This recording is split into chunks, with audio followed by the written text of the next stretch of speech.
नमस्कार हरि प्रेमियों, आपका हमारे YouTube चैनल में स्वागत है। सभी दर्शकों को हमारी ओर से जय श्री कृष्ण। हरि प्रेमियों, कैसे हैं आप? उम्मीद है आप सब अच्छे होंगे। आइए आज की कथा सुनते हैं। आज की कथा है हरि प्रेमियों, उससे पहले अगर आप हमारे चैनल पर नए हैं तो प्लीज़ चैनल को सब्सक्राइब ज़रूर कर लीजिए और बेल आइकॉन को ज़रूर दबा लीजिए ताकि आप तक हमारे सारे नोटिफिकेशन पहुंच सके। हरि प्रेमियों, आपका एक सब्सक्राइब भी हमारे लिए बेहद मायने रखता है। आइए कथा का श्रवण करते हैं। भगवान विष्णु को प्रसन्न करने के लिए हम बृहस्पतिवार का व्रत रखते हैं, जो कि ज्येष्ठ माह की अंतिम बृहस्पतिवार है और साथ में द्वादशी भी। इसलिए हम बृहस्पतिवार की ये कथा सुनते हैं। गुरु बृहस्पति को बुद्धि और शिक्षा का कारक भी माना जाता है। हरि प्रेमियों, गुरुवार को बृहस्पति देव की पूजा करने से मान, प्रतिष्ठा, सम्मान, विद्या और धन सभी मनोवांछित फल की प्राप्ति होती है। हमारे धार्मिक ग्रंथों के अनुसार गुरुवार को भगवान बृहस्पतिवार की पूजा का विधान है।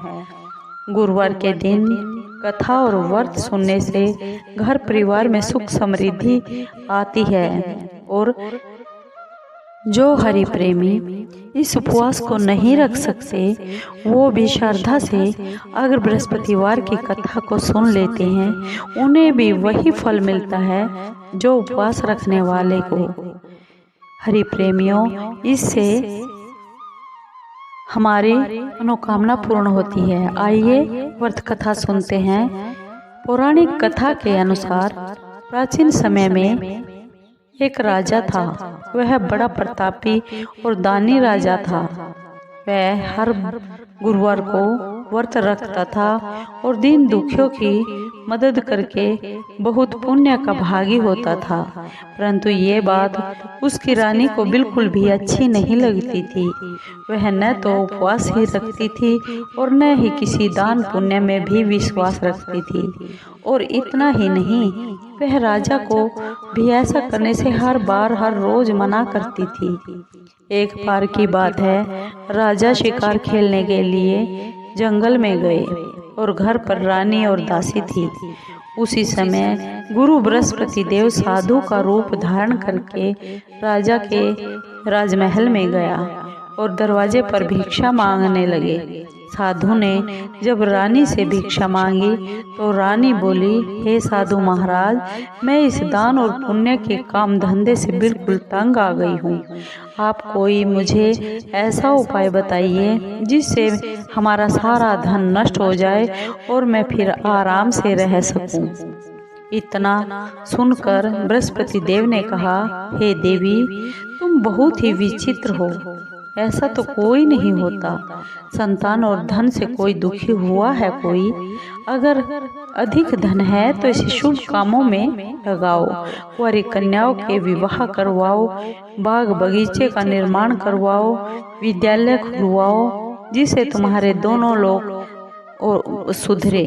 परंतु साधु की इन बातों से रानी खुश नहीं हुई और उसने कहा कि मुझे ऐसे धन की जरूरत नहीं है जिसे मैं दान देती रहूं और जिसे संभालने में मेरा सारा दिन बेकार जाए। तब साधु महाराज ने कहा, अगर तुम्हारी ऐसी ही इच्छा है तो मैं तुम्हें जतन बताता हूँ। तुम वैसा ही करना। गुरुवार के दिन तुम घर को गोबर से लीपना, अपने बालों को पीली मिट्टी से धो लेना और राजा से कहना कि वह हजामत बना ले। भोजन में मांस और मदिरा का प्रयोग करना और कपड़े धोबी के यहाँ धुलने दे देना। इस प्रकार 7 बृहस्पतिवार तुम अगर ऐसा करती हो तो तुम्हारा सारा धन नष्ट हो जाएगा। इतना कहकर साधु महाराज जी, जो बृहस्पति देव के रूप में थे, वहाँ से अंतर ध्यान हो गए। साधु महाराज के अनुसार कही हुई बातों को पूरा करते हुए रानी को केवल 3 बृहस्पतिवार ही बीते थे कि उसकी समस्त धन संपत्ति खत्म हो गई। भोजन के लिए राजा का परिवार तरसने लगा। तब एक दिन राजा ने अपनी रानी से कहा, रानी तुम यहीं रहो, मैं दूसरे देश को जाता हूँ, क्योंकि यहाँ पर सभी लोग मुझे जानते हैं, क्योंकि मुझे कुछ न कुछ कार्य करना पड़ेगा, इसलिए मैं कोई भी छोटा कार्य यहाँ नहीं कर सकता। ऐसा कहकर वह राजा दूसरे देश को चला गया। वहाँ पर जंगल से लकड़ी काट कर लाता और शहर में बेच कर आता। इस तरह वह अपना जीवन व्यतीत करने लगा। परंतु राजा के प्रदेश जाते ही रानी और वह दासी बहुत दुखी रहने लगी। एक बार की बात है, जब रानी और दासी को 7 दिन तक भोजन नहीं मिला और भूखे ही पड़ा रहना पड़ा, तो रानी ने अपनी दासी से कहा, हे दासी, पास ही के नगर में मेरी बहन रहती है, वह बहुत ही धनवान है। तू मेरे कहने से मेरी बहन के घर चली जा और वहाँ से कुछ लेकर आ, ताकि थोड़ा बहुत गुजर बसर हमारा हो जाए और भूख मिट सके। दासी रानी की उस बहन के पास चली गई। उस दिन गुरुवार का दिन था। रानी की बहन उस समय बृहस्पतिवार की कथा को सुन रही थी।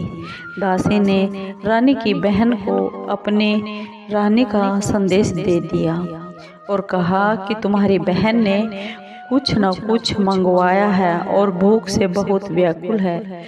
लेकिन रानी की बड़ी बहन ने उस दासी को कोई भी उत्तर नहीं दिया।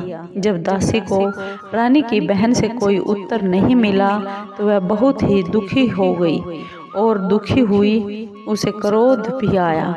दासी ने वापस आकर रानी को सारी बातें बता दी। ये सुनकर उस रानी ने अपने भाग्य को कोसने लगी। उधर रानी की बहन ने सोचा कि मेरी बहन की दासी आई थी, परंतु मैं उस समय बृहस्पतिवार की कथा सुनने में मगन थी और उसे कुछ भी नहीं बोली। इससे वह बहुत दुखी हो गई होगी। कथा को सुनकर और पूजा पूरी करने के बाद वह अपनी बहन के घर चली आई और अपनी बहन से बोली, बहन, मैं बृहस्पतिवार का व्रत कर रही थी, कथा सुन रही थी, तुम्हारी दासी मेरे घर पर आई थी, परंतु जब तक कथा होती पूरी तब तक न तो उठते हैं और न ही बीच में कुछ बोलते हैं, इसलिए मैं दासी से कुछ नहीं बोली। बताओ तो सही, दासी क्यों आई थी? उसकी बहन बोली, बहन, तुमसे मैं क्या छिपाऊं? तुम तो मेरी बहन हो और भाई और बहन से कुछ नहीं छिपाते। हमारे घर में कुछ भी खाने को नहीं है, हम भूख से तड़प रहे हैं। ऐसा कहते कहते उस रानी की आंखों में आंसू भर आए। उसने दासी समेत पिछले 7 दिनों से भूखे रहने की बात अपनी बहन को बता दी। रानी की बहन बोली, देखो बहन, भगवान बृहस्पति देव सबकी इच्छा पूर्ण करने वाले हैं। शायद तुम्हारे घर में अनाज रखा हो, देखो तो सही। पहले तो उस रानी को विश्वास नहीं हुआ, पर बहन के बहुत ही अनवय विनय करने पर उसने अपनी दासी को अपने घर के अंदर भेजा, तो उसे सचमुच अनाज से भरा हुआ एक मटका मिल गया। ये देखकर रानी को बहुत हैरानी हुई। दासी रानी से बोलने लगी, हे रानी, जब हमको भोजन नहीं मिलता तो हम व्रत ही तो किया करते हैं, इसलिए क्यों न हम आज से व्रत और कथा की विधि पूरी पूछ ली जाए और हम भी बृहस्पति देव की व्रत और कथा करें। तब रानी ने अपनी बहन से बृहस्पतिवार के व्रत की कथा की पूरी विधि पूछी और रानी की बहन ने सारी कथा और विधि विधान से बता दी। बृहस्पतिवार के व्रत में चने की दाल और मुनक्का केले की जड़ में अर्पित करनी चाहिए तथा दीपक घी का जलाए, व्रत कथा सुने और पीला ही भोजन करे, पीला ही वस्त्र डाले। इससे बृहस्पति देव भगवान विष्णु प्रसन्न होते हैं। व्रत और पूजा की विधि बताकर उस रानी की बहन अपने घर को वापस आ गई। 7 दिन के बाद जब बृहस्पतिवार आया तो रानी और दासी ने भी व्रत रखा। वह घुड़साल में जाकर चना और गुड़ लेकर चली आई। फिर उसे केले की जड़ तथा भगवान विष्णु की पूजा अर्चना की। अब पीला भोजन की चिंता को लेकर दासी और रानी दोनों ही बहुत दुखी थी। क्योंकि उन्होंने व्रत रखा हुआ था, इसलिए बृहस्पति देव उनसे बहुत खुश थे।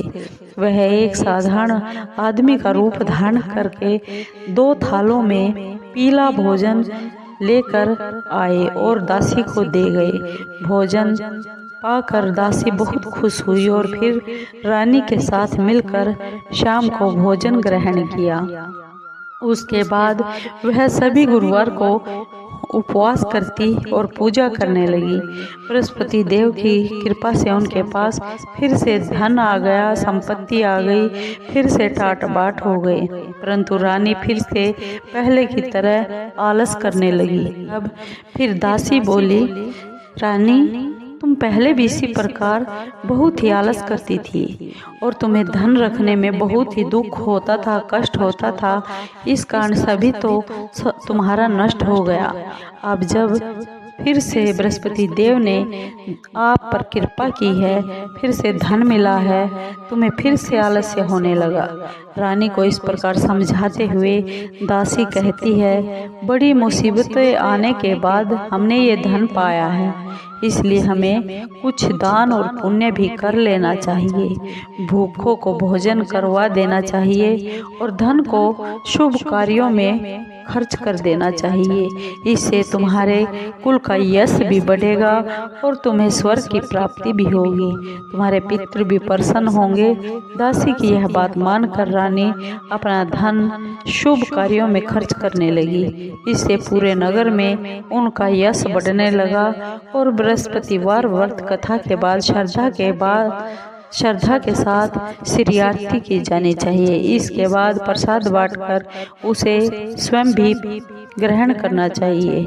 हरि प्रेमियों, भगवान बृहस्पति देव की ये कथा आपको कैसी लगी? अगर आपको ये कथा, ये कहानी अच्छी लगी हो तो प्लीज़ चैनल को सब्सक्राइब कीजिए, लाइक कीजिए, शेयर कीजिए और कमेंट ज़रूर कीजिए।